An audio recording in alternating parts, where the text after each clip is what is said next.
আল্লাহুম্মা জাআলনি ফি আইনি সাগীরা ওয়া ফি আ'য়ুনিন নাসি কাবীরা। আয় আল্লাহ, আপনি আমার চোখে আমাকে ছোট বানায়া দেন, উম্মতের নজরে আমার মান মর্যাদা বড় বানায়া দেন।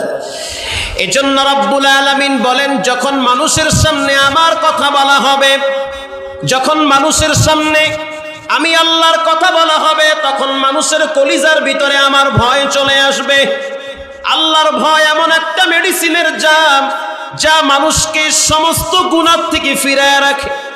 এই সমাজে অনেক ডাকাত দেখছি, অনেক সন্ত্রাস দেখছি, যারা এক সময় ডাকাতি করে জেলখানায় গেছে, বের হওয়ার পরে এখন মানুষ হত্যা করে, আছে না নাই?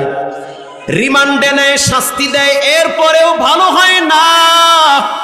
আবার এমনও ডাকাত চোরদের ঘটনা শুনছি, জেলখানায় থাইকা আলেমদের কাছ থেকে বয়ান শুই না, জেল থেকে দরবে